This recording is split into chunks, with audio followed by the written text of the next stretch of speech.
Hello, everybody. Thank you very much. Thank you. What a friendly group this is. No Democrats are here, right? Well, I want to thank everybody. This has been a labor of love. You know, we took over a building that was not properly taken care of. It just wasn't. It's a very special building, and we are taking care of it. This was grass, and when you have a news conference, and this was going on for many years, but everybody would just sink into the mud. It was extremely luxurious grass, especially when it was raining, because you'd go down about 5 inches into the mud. And when we had a press conference here, all the press standing back there, they'd be cursing me. The women would be lifting up their shoes saying, "You've destroyed my shoes. This is terrible." So we got a stone that's the exact same stone and color as the White House itself, because we wanted the friendly feeling of that light color. And it reflects the sun, and it keeps you cool even in the summer. And we've had press conferences. We finished it about a month ago. This is, as you see over here, the Presidential Walk of Fame. And we had this long wall with half windows because that used to be a swimming pool on the other side of the wall. That was the swimming pool where Jackie would say, "I hear women inside." Are women inside? Quite a famous, I'm not saying anything. This was a part of a movie.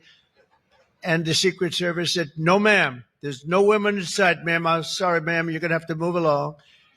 But I hear women inside." "No, ma'am. You'll have to move along, ma'am." So that was the famous swimming pool. Now it's even worse. It's for the media. They covered the pool up. And now it's for the media. And I think we have a small representative group. I don't think they allowed the rest of them. I can't believe it. What happened? They're all on the other side of the wall. Can you believe it? Because this is supposed to be sort of a private event. And there is no such thing in politics as a private event. Lindsey, you learned that a long time ago, right? The great Lindsey Graham, doing fantastic. You're up 34 points, Lindsey. That's not bad, I'll tell you. It's not bad. So we did the Presidential Walk of Fame from the great George Washington all the way to, well, I think we have to rate him above me. So less than great, less than George. Somebody went up there, they say, "You're the third best president in the United States." This was on television, third best. And they said, "Who are the first two?" "George Washington and Abraham Lincoln." And I got extremely angry at this man. You know, you can't, it's going to be tough to beat, Mr. Senator. It's going to be, John, it's going to be very tough to beat Washington and Lincoln, but we're going to give it a try, right? Hey, they didn't put out 8 wars, 9 coming, all right? We put out 8 wars, and the 9th is coming, believe it or not.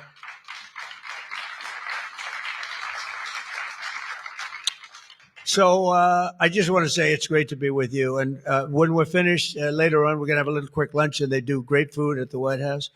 And this is used sometimes for evening, where we've had some incredible people for the evening, and some of the big foreign leaders have been coming.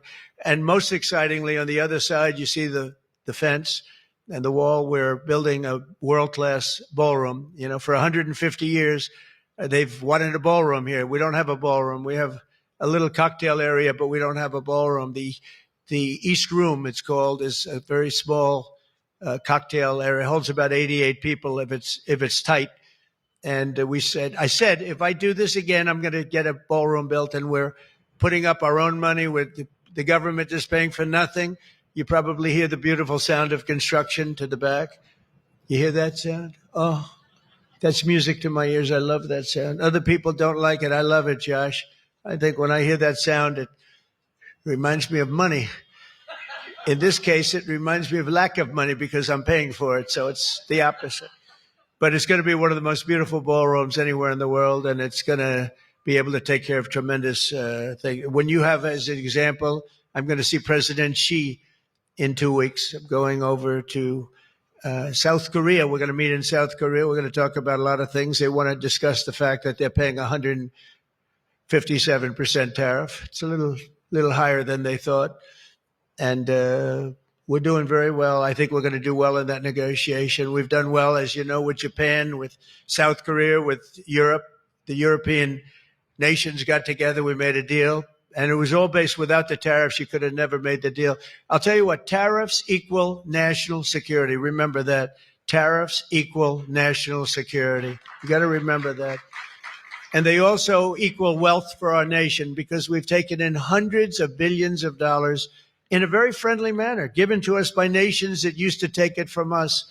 And they used tariffs on us. We never used it on them because we were foolish or we were led by people that weren't business people. But it really does. It equals national security. And I wouldn't have put out, I mentioned 8 wars, 9 coming. Of the 8, 5 were based solely on trade and tariffs. India, Pakistan were going at it. 2 nuclear powers and serious nuclear. 7 planes shot down. They were ready to go. And I called them up. I said, you go to war and we're not doing a trade deal.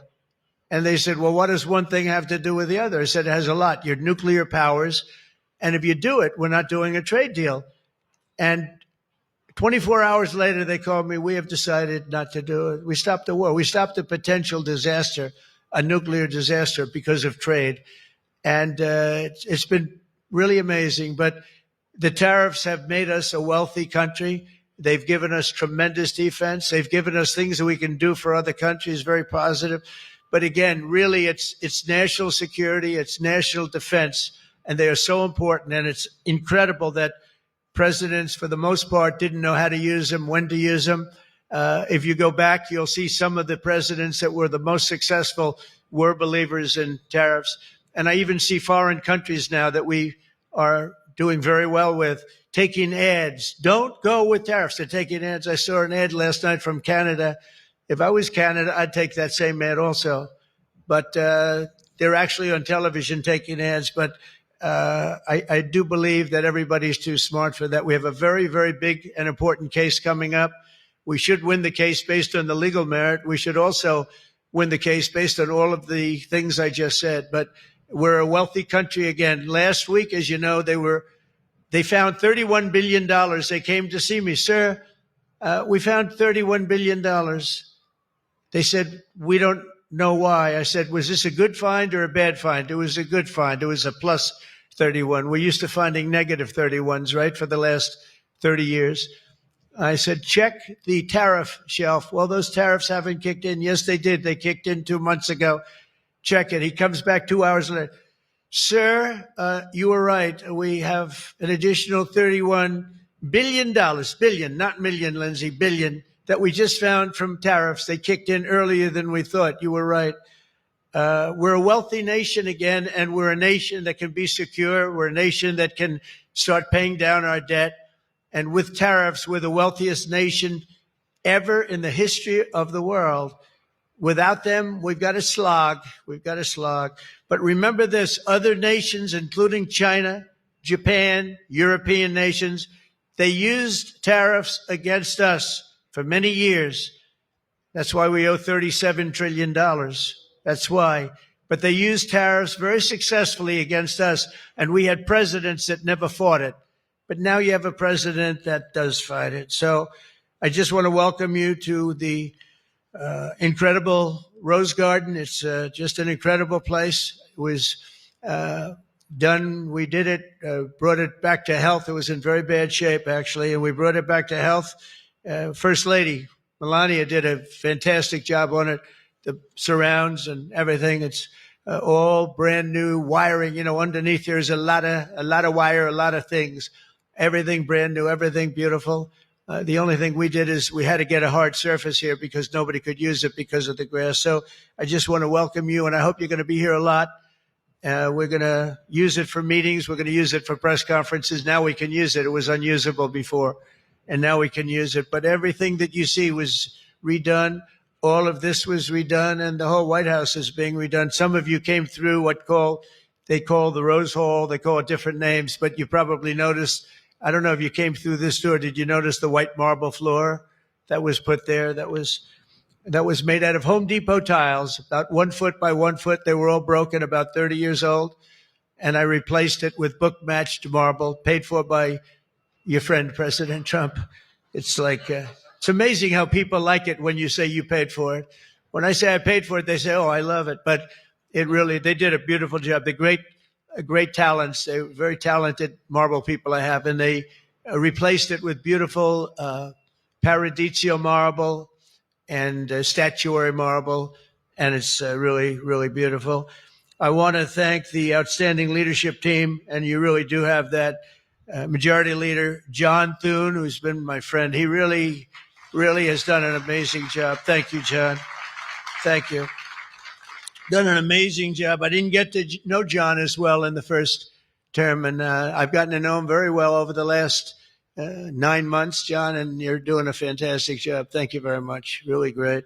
Majority Whip John Barrasso, who's outstanding man. Thank you, John. Thank you. Great guy, too. Conference Chair Tom Cotton. He loves that military. He loves it. He loves the military. Policy Committee Chair Shelley Moore Capito. Shelley, thank you very much, Shelley. Vice Chair James Langford. Very good. James, thank you. And we have everybody but one person here. Everybody showed up. I figured you'd have I'd say 40 would have been a good number, right? We have everybody. We're just missing one person. You'll never guess who that is. Let me give you, he automatically votes no on everything. He thinks it's good politics. It's really not good politics. He's an automatic no. But I don't know. Look, if he wanted to come, I'd probably let him come, right? I'd let him come. Begrudgingly, but would let him come. And National Republican Senatorial Committee Chair, an unbelievable guy, Tim Scott. Tim, I shouldn't say it because I don't know if it's good or bad. But Tim ran, and he was very effective and very good. But he was on the debate stage and everything else. He was good just because he's good. But he wasn't as good as they thought he was. And when he got out of the race, he endorsed me almost immediately. And I used him as a surrogate. And I wasn't sure if I should because, sometimes I want a total lunatic to get up and fight for me. And Tim is a really good person. So I wasn't sure. And I put him on the stage, and he ripped the heart out of everybody.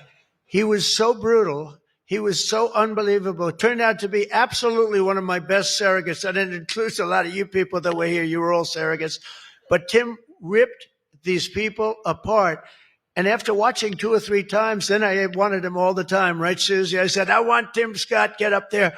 But he was so good. And I said to him, Tim, when you fought for yourself, you were much different. When you fought for me, you were a tiger. You were like unstoppable. Really was. You all saw that. What's the difference? He said, I've never liked selling myself, and I love selling somebody that I really do believe in. I really believe in you, and I just felt that way. And it was so nice the way he expressed it. And I want to tell you, you are a champion. You are a winner, and congratulations. Thank you very much. I never love telling that story because I'm not sure if it's a good or a bad story, but I'm telling you, you are an amazing guy, and you fought for me so hard, and I really appreciate it. You got to be my number one choice, Tim.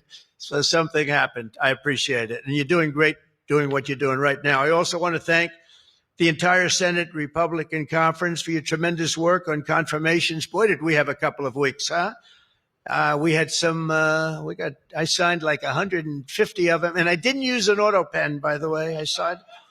When you're signing these important, like a general getting approved from 3-star to 4-star and all of these different things and big confirmations and, big stuff, you really have an obligation to actually sign it, I think. You probably noticed right there, number 46, we put up, right? We put up a little bit of an auto pen. We have 46. We have 45. We have 47. It's very interesting. Yeah, 46 is an auto pen. It's up there. It stays up there. People like it. It's probably going to stay up there for a long time. It's true. And I know you're looking into that. And by the way, the auto pen person said he never spoke to Biden. He worked the auto pen. You're not allowed to do that. So if you're looking at anything, just remember it. And remember, they treated us very badly.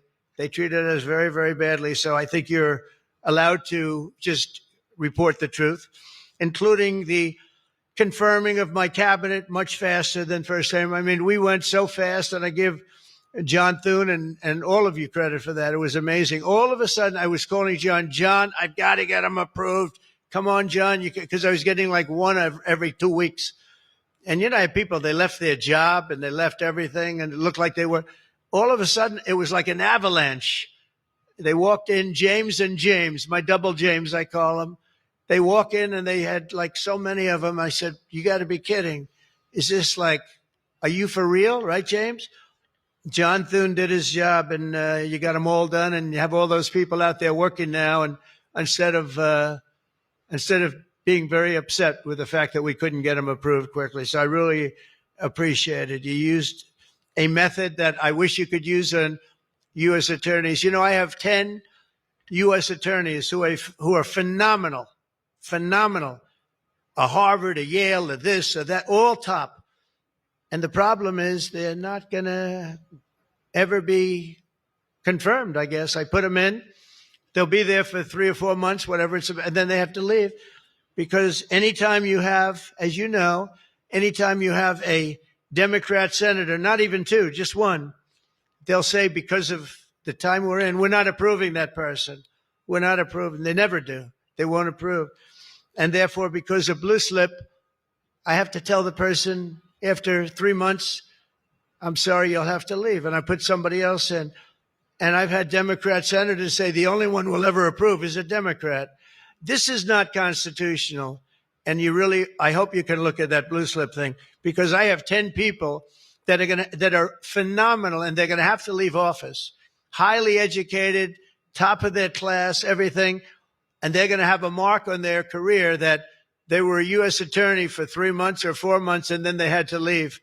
And that's so unfair. It's unfair to the public, because the public voted for me in a landslide, and I'm supposed to be picking the U.S. attorneys. And this goes for judges also, but actually more so even for the U.S. attorney with the blue slip. So I have these phenomenal people, many of them young, but truly fantastic people. And they're wondering what's going to happen in another 3, 4, 5 weeks. They're going to have to leave office. I think it's a shame, and I hope you can do something about it, because I'd like to tell those people, we put you there, and you're not going to have on your resume for the rest of your life, you were there for 4 weeks or 6 weeks and you left like you got canned. So I hope you look at that. Very important. And after your pivotal changes to the Senate rules last month, as a result, this is what you did, the unprecedented obstruction by the Democrats. We've confirmed more than 175 public servants, people that are phenomenal, to keep posts. And that's just been over the last couple of weeks. It's an unbelievable thing what you've done, John, all of you together. So working closely with me and House majority, the Republican Senate also gave us the largest working class tax cut in American history. And you passed the Lake and Riley Act to throw illegal alien criminals out of our country. You passed the Genius Act and the Take It Down Act with the support of our wonderful First Lady. By the way, she got actual support from the other side. It was bipartisan. I think Rand didn't vote for it again, but I think it was only Rand. You had bipartisan support other than maybe Rand. But another one I'm going to ask you to vote for, and it's in the House now, and I hear it's doing well in the House, James. It's Kate's Law. A young lady named Kate Steinle, I remember it so well, probably 8 or 10 years ago now in San Francisco. She was holding hands with her father on the San Francisco pier, looking out into the water. It's beautiful. Everything was beautiful, but the person wasn't beautiful that did this. And this was an illegal alien that came into our country 5 times, was thrown out 4 or 5 times, they don't even know, but a lot, and came back and shot her through the head. And she went down and she looked at her father, Daddy, Daddy, something happened. And she immediately passed away in his arm. And I mean, you can imagine, it was so sad, such a beautiful, beautiful, beautiful person. Father was destroyed, virtually destroyed. And they they wanted to pass what they call Kate's Law. And it's now again in Congress. And I hear we're going to get it passed in Congress. And when it gets up to the Senate, I hope you guys can pass it. And basically, very simply, it says that if you're an illegal alien and you come in and you get thrown out, if you come back and get caught, you have to spend 10 years in jail. Very simple. Very simple. if they would have had that, Kate Steinle would be alive today. That was a big event at the time. If you remember Bill O'Reilly, for those of you that like Bill, I think I like Bill, but he was the one, he devoted his life to that law, trying to get it passed. I think it's time that we pass it so that if you get taken out of the country and you come back illegally, knowing that this law is in existence, you go to jail for a 10-year period, and it's going to keep the repeat offenders from coming in. It's going to really keep them from coming in. Senate Republicans have already voted 11 times to get our government back and open for business. We have record business. We're going to be, I think, by the time I hit month number 12, I think we're going to have $20 trillion of investment. We're over 17 right now. As an example, President Biden had less than $1 trillion for 4 years. We're going to have $20 trillion in less than 12 months, and we're over 17 trillion right now. So it's the largest amount in our country by far, by many times. That's in our country. But here's the one. It's the largest amount in the history of the world. There's never been a country that's had anywhere near 17, or it will be 20, and it's going up fast. A lot of it's because of tariffs, because they're coming in because they don't want to pay tariffs. In other words, they make their product in a certain country, and they used to just send it in here, and there was no charge. Absolutely. Now, if they have to pay a 20%, 30%, 50%, 100%, or 2% tariff, they say, well, it's better if I build my plant in the United States. It always amazed me I did this first term. We had the greatest economy in the history of our country in first term. We had COVID, and we did a good job with that. That was a curse for every country in the world. It was terrible, but we had the greatest economy we ever had. But if you remember, I started the tariffs, but I held it off because it wouldn't have exactly been good at the time to tell France, what they were going through, what Spain was going through and Italy was going through, that, by the way, we're going to charge you tariffs. But I had started the process. We were going, the country was doing good. And I took in hundreds of billions of dollars from China. I put the full tariffs on China. Biden left the tariffs because he couldn't. It was too much money, but they gave so many exceptions that they were essentially meaningless. In other words, here's the tariffs, but you don't have to pay if you look at somebody the wrong way. You don't have to pay. So they didn't pay very much. But with me, they were paying hundreds of billions of dollars. And again, I have a great relationship with President Xi. I expect to be able to make a good deal with him, and I want him to make a good deal for China, but it's got to be fair. For years, they were making $500, $600, $700 billion, $700 billion, and we'd be making nothing. It was a one-sided. Honestly, we built their military. We built China's military with the money that we lost for so many years getting ripped off. So now we're going to have a fair deal. I think we're going to have a very successful meeting. Certainly, there are a lot of people that are waiting for it. Maybe it won't happen. Maybe it won't happen. Things can happen where, for instance, maybe somebody will say, I don't want to meet. It's too nasty. But it's really not nasty. It's just business. And we're going to do a good job representing you people and representing the people of our country. Unfortunately, in a craven and pointless act of partisan spite, Chuck Schumer, who I've known for a long time, and the radical left Democrats are holding the entire federal government hostage to appease the extremists in their party. And they are extreme. I mean, I've never seen anything like it. They're extreme. And you know what? We had a landslide election. We won the popular vote by a lot. We won the swing states, all 7. Remember, they said, if Trump could get 3 swing states, he'd be. And, well, I didn't get 3. I got 7. We got all 7 by a lot, by record numbers. We won the Electoral College, 312 votes. They said it's very hard for a Republican. No, it's harder for a Republican, although now I think we've swapped it. I think it's now harder for a Democrat, because if you see what we've done with the Hispanics, with the black workers and black men, and recently a poll came out with black men and women were doing so well. They want security.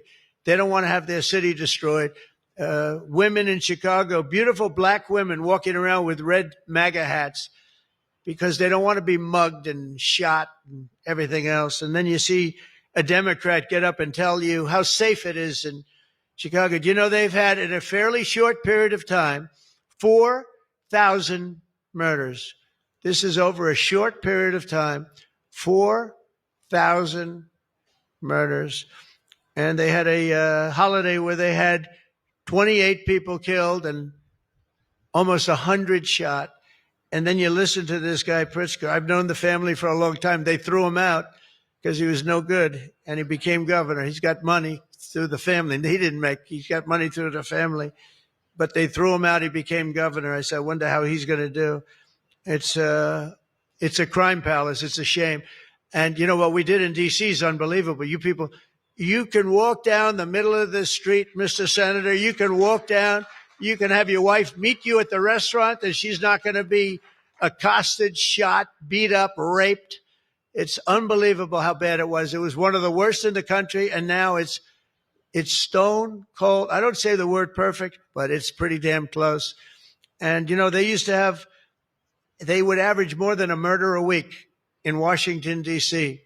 This is just before we got here, a murder a week. Think of that. The capital of, in my opinion, the capital of the world. They come from Iowa. They come from Indiana. They come from Florida. You call up the parents. I'm sorry, sir, your son has been shot and killed. We have no crime here now. We have no crime. And the National Guard has been unbelievable, the job. Unbelievable. And, you know, it also looks better. I do a tour. I hop in that beast. I feel very safe in the beast. The windows are this thick. But I hop in the beast and I tell the Secret Service, let's drive around town. I used to do that myself. I could drive myself around. I actually like that better. But now I don't think it's a good idea. But we drive around in the streets. The place is looking the grass is good. The fences are down. There's no tents. There's no anything. We are looking like it's just a whole new look. And the most important thing, there's no crime. And we're going to fix the roads. We have great pavers. We're going to fix the medians in between the roads, which half of them are falling down. We're going to take some of the tiles off the bridges, the tunnels that you have.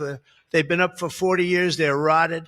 And we'll put up brand new, gorgeous white tiles like it's supposed to be. But this place is looking really good. And we haven't even started the real fixing up of the town. We're getting rid of the graffiti. You notice there's almost no graffiti anymore. A lot of that beautiful statuary marble had red graffiti all over it, had bad signs up, and it stopped. We've taken out 1,700 career criminals and people that came in through an open border. They came in through Biden's open border, and we've taken them out. The thing having to do with all of the elements in the great, big, beautiful bill, I'll tell you, it's amazing what we've done. $200 billion in costs for medical. What we've done, $50 billion for rural hospitals. And remember, no tax on tips, no tax on Social Security, no tax on, think of all of these things that we've done. This is the biggest, this is the greatest bill. Social Security, no tax on overtime, but no tax on tips. I got that from a waitress in Nevada. I was making a speech and I'm at one of my restaurants in the hotel I own there. And I say, how are you doing? Well, sir, it's terrible. They're taxing my tips. They're going, I wouldn't have even thought that. And I looked at it and she said to me, sir, there should be no tax on tips. I said, say it one time more. No tax on tips. I walked outside to the press. I said, there will be no tax on tips. She was right. And we won that state by a lot. That's not a state that we win by that much, David, but we won it by a lot. So it was pretty good. But that bill is chock full of so many different things. So it was the biggest bill. I'm actually saying this to the fake news so that they maybe print it, but maybe not, because you people know. It was the biggest bill ever passed in Congress. And what we did was a little risky. We put everything into the bill, John, right? And some people were against it. They said, no, you got to do small bites. And we gave it a shot and we got it passed. I got a call from John. He said, it was 3:00 in the morning. Sir, we have 4 hard no's. Could you please call him? I said, what time is it, John? It's 4:00 in the morning, sir. So I call up. One of you is sitting right here.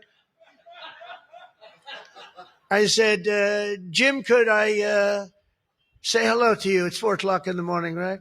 He said, sir, you have my vote. I said, wow. Then I called up another person. I'll use fictitious names. Doug, could I get your vote? You've got it, sir. Then I called up another one. How about Josh? Could I have your vote, Josh? Because I like Josh.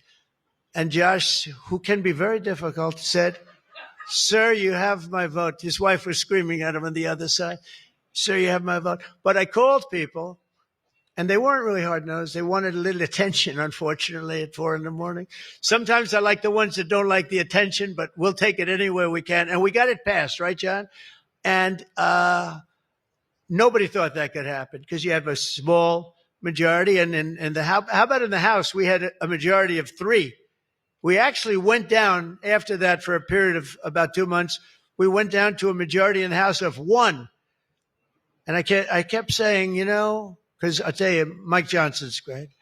The team, these 2 teams, did you ever see 2 people more different? One's tall, one's slightly less tall. We want to be polite. They are very different people, but they're the same in terms of talent. They did the 2 guys, and they get along incredibly well. We all do. We get along great. But we passed a bill. We don't need to pass any more bills. We got everything in that bill. There's nothing else we have to put. We got the largest tax cuts in history. We got the extension of the Trump tax cuts. We got all of these things. And, remember, they lie.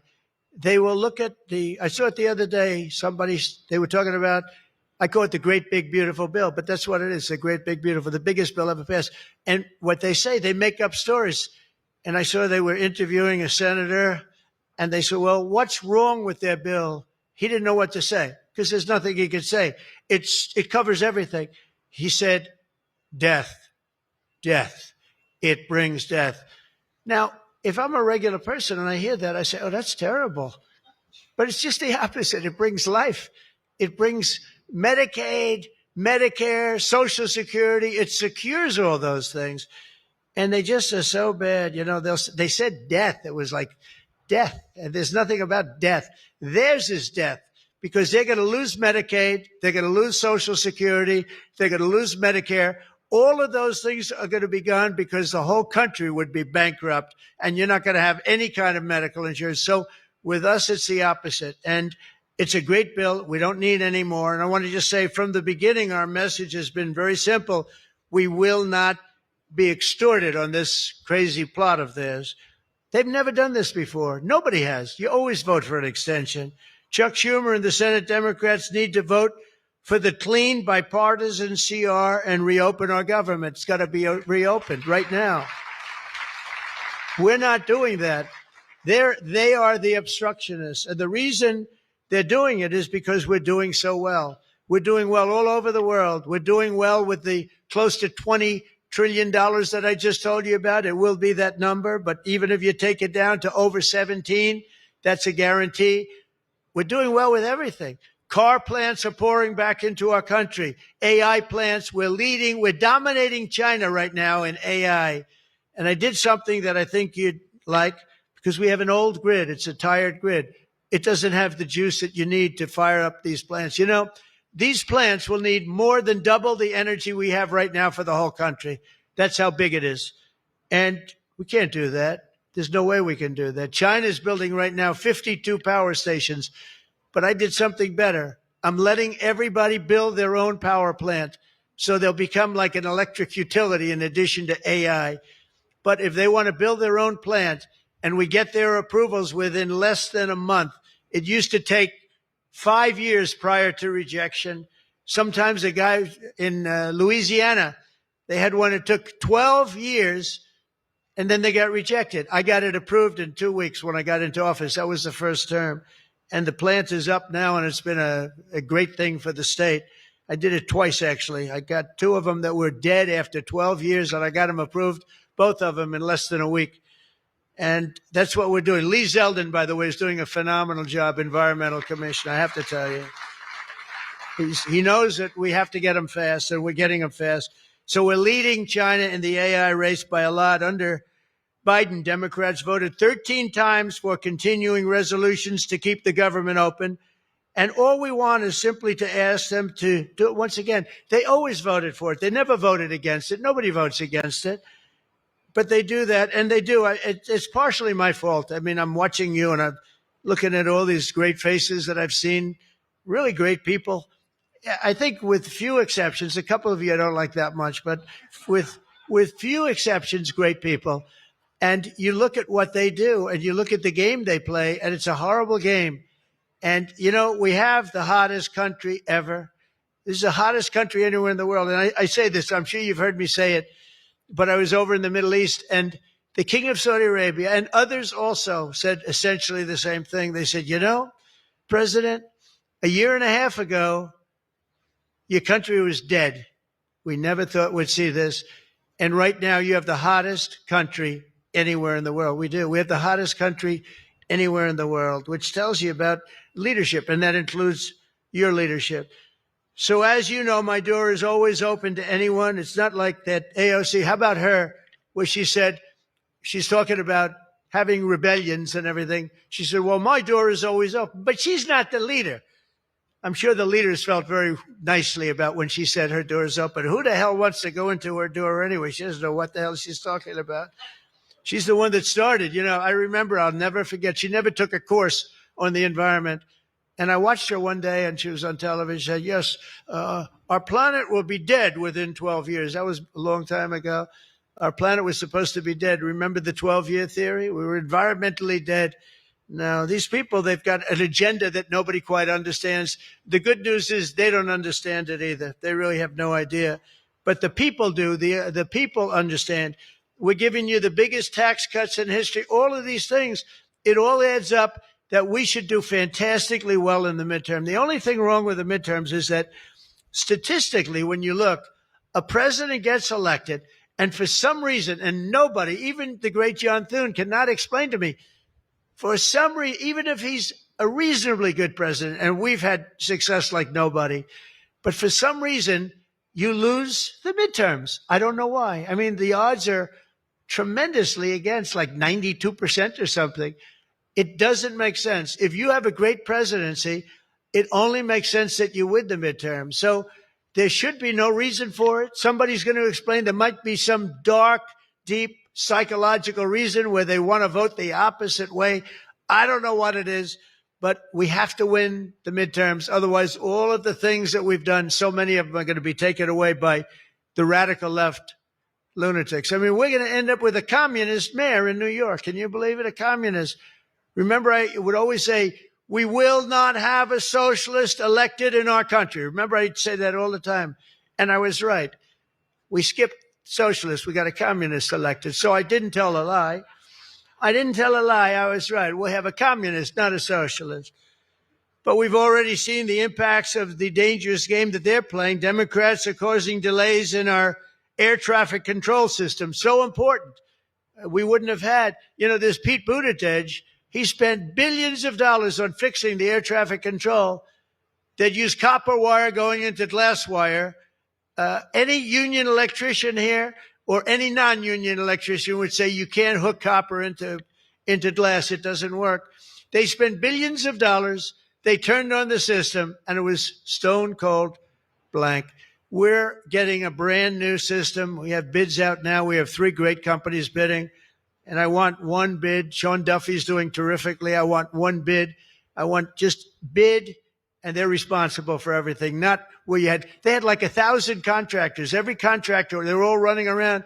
In the end, if one of them does a bad job, we want to be able to blame somebody, and it's going to be one of the very big companies because there's a lot of interest in it. So the air traffic control system is going to be rebuilt. Over 1 million federal workers right now, as you know, are going unpaid. That's the Democrats' fault. And children, tourists, unable to visit the museums in Washington, D.C., that we now have beautiful, safe streets, but we don't have the museums open. We should probably just open them. But we are doing things that nobody's ever done, nobody's ever seen. So all of this and the pain that the Democrats have caused during this reckless and completely unnecessary affair, and you could call it the Schumer shutdown or the Democrat shutdown. You can call it whatever you want. And I will say this, that we have Darth Vader. You know Darth Vader, right? Darth Vader is a man who I think he's sitting right. Is that Darth? Stand up, please, Darth Vader. Stand up. Does everybody know?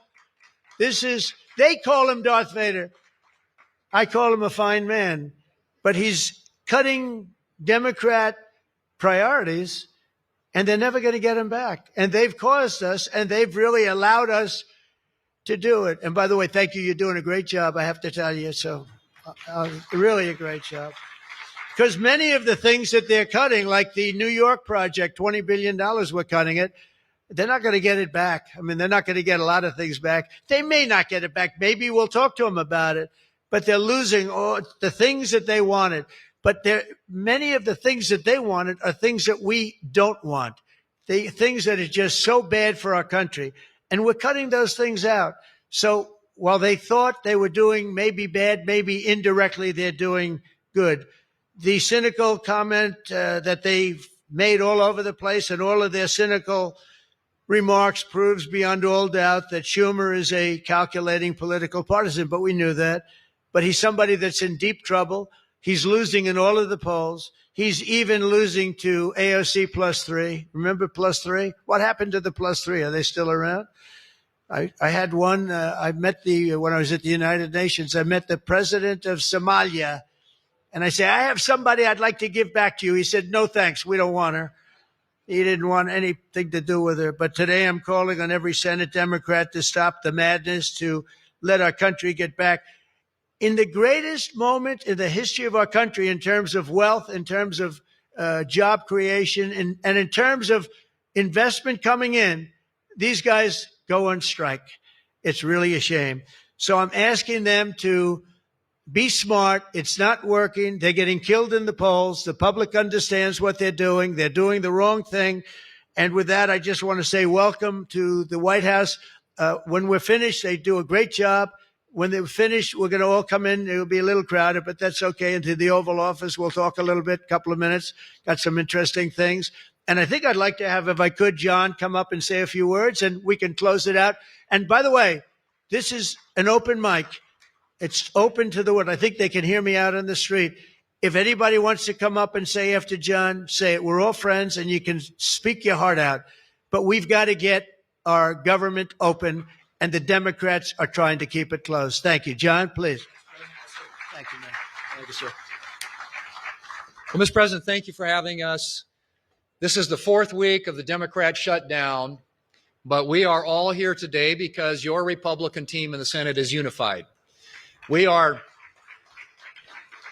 This is now the longest full shutdown in history, but everybody here has voted now 11 different times to open up the government, and we are going to keep voting to open up the government, and eventually the Democrats, hopefully sooner or later, are going to come around. But Mr. President, your agenda is the right one for this country. This is your team. We are your partners in achieving and implementing the agenda that you campaigned on and the American people voted for.